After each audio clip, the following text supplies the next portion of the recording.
अब हम आपको भारतीय सेना में भर्ती को लेकर भारत सरकार की एक नई स्कीम के बारे में बताएंगे और इस स्कीम का नाम है अग्निपथ। इस नई योजना के तहत अब 17.5 साल से लेकर 21 साल तक के युवाओं को सिर्फ 4 साल के लिए सेना में भर्ती किया जाएगा और इन्हें अग्निवीर का नाम दिया जाएगा। और हर साल सेना के तीनों अंगों में लगभग 50,000 अग्निवीरों की भर्ती होगी और इस नए कदम से भारतीय सेना की औसत आयु 32 वर्ष से घटकर अब 26 वर्ष हो जाएगी। यानी भारतीय जवान जो हैं, भारतीय सेना की जो आयु है, भारतीय सेना अब जवान हो जाएगी और पेंशन का खर्चा भी काफी हद तक बचेगा। यानी इसमें आधुनिकीकरण भी है और पैसे की बचत भी है। इस योजना को हम आपको 5 पॉइंट्स में समझाएंगे और आप चाहें तो यह जानकारी नोट कर सकते हैं क्योंकि यह बहुत महत्वपूर्ण है। पहला पॉइंट, यह योजना तीनों सेनाओं की भर्तियों पर लागू होगी, यानी नेवी, एयरफोर्स और भारतीय सेना। और इसमें ऑफिसर रैंक से नीचे के जो पद होते हैं उन पर भर्तियां की जाएंगी। यानी सेना में जो नॉन कमीशन रैंक होती हैं, ये भर्तियां उन पदों के लिए है, ऑफिसर से नीचे के पदों के लिए।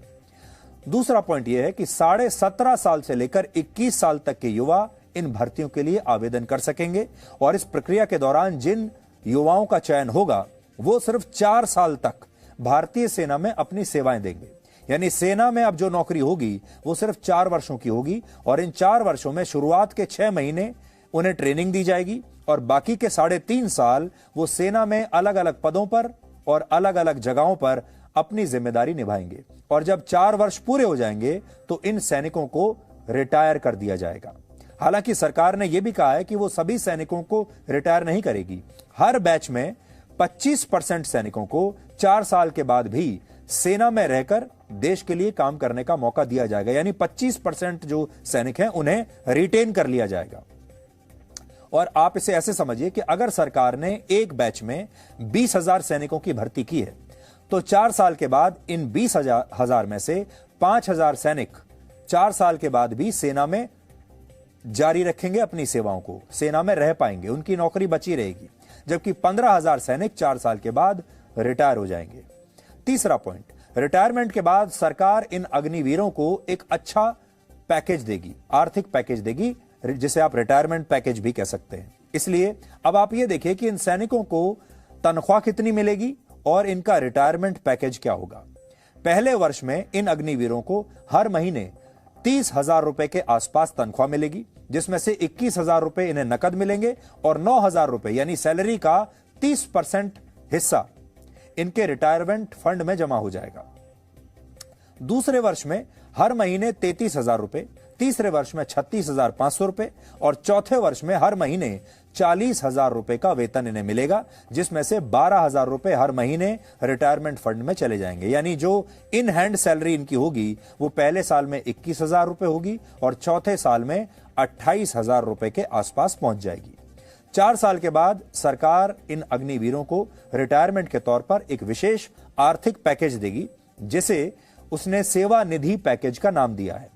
इस सेवा निधि पैकेज के तहत हर सैनिक को रिटायरमेंट के समय 11,71,000 रुपए दिए जाएंगे। इनमें आधा पैसा अग्निवीरों की सैलरी से ही जमा होगा और आधा पैसा सरकार की तरफ से दिया जाएगा। इसके अलावा इस पैसे पर उन्हें ब्याज भी दिया जाएगा, इंटरेस्ट दिया जाएगा। हालांकि इन अग्निवीरों को रिटायरमेंट के बाद पेंशन की कोई सुविधा नहीं मिलेगी। यानी ये जो 4 साल का जो पैकेज है इसमें पेंशन नहीं मिलेगी। चौथा पॉइंट, इस योजना के तहत सेना के तीनों अंगों में हर साल 2 बार भर्तियां होंगी, हर साल 2 बार। और इस साल सरकार ने 46,000 अग्निवीरों की भर्ती का लक्ष्य रखा है और अगले वर्ष से लगभग 50,000 भर्तियां हर वर्ष होंगी। अभी सेना के तीनों अंगों में नॉन कमीशन रैंक्स जैसे हवलदार, नायक और लांस नायक जैसे 1,25,000 पद खाली पड़े हुए हैं। हालांकि इनमें कुछ पद जूनियर कमीशन ऑफिसर्स के भी हैं। इसके अलावा कमीशन ऑफिसर्स के लगभग 10,000 पद सेना के तीनों अंगों में इस समय रिक्त पड़े हुए हैं, जिन्हें सरकार ने अगले कुछ वर्षों में भरने का लक्ष्य रखा है। कुल मिलाकर अगर आप देखें तो भारतीय सेना में इस समय लगभग 1.5 लाख वैकेंसीज हैं।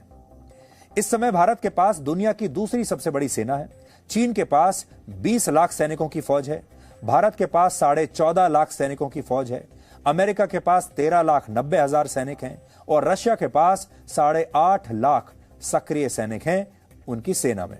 सरकार ने यह भी कहा है कि वो इन अग्निवीरों को एक खास सर्टिफिकेट भी देगी, जिसके आधार पर उन्हें अपना कारोबार, अपना बिजनेस, अपना काम शुरू करने के लिए बैंकों से बहुत आसान शर्तों पर लोन भी मिल जाएगा, अगर वो इस सर्टिफिकेट को दिखाएंगे। इसके अलावा प्राइवेट क्षेत्र में भी उन्हें आसानी से इस सर्टिफिकेट के बाद नौकरियां मिल जाएंगी। और आखिरी पॉइंट ये भर्तियां ऑल इंडिया मेरिट बेसिस पर होंगी। अब तक सेना में अंग्रेजों के जमाने का एक रेजिमेंट सिस्टम चला आ रहा था, जिसके तहत जाति और क्षेत्र के आधार पर सैनिकों की भर्ती हुआ करती थी, जैसे Maratha regiment, Jat regiment, Sikh regiment, Gorkha और राजपूत रेजिमेंट भारतीय सेना में है। ऐसी बहुत सारी रेजिमेंट्स हैं। अब तक इन रेजिमेंट्स में भर्ती के लिए जाति और क्षेत्र को महत्व दिया जाता था, लेकिन अब यह बंद हो जाएगा। अब भारत का कोई भी नागरिक किसी भी रेजिमेंट में भर्ती हो सकेगा और सरकार ने कहा है कि अगले 10 वर्षों में सेना से अंग्रेजों के जमाने का रेजिमेंट सिस्टम समाप्त हो जाएगा और सेना में अब तक का ये सबसे बड़ा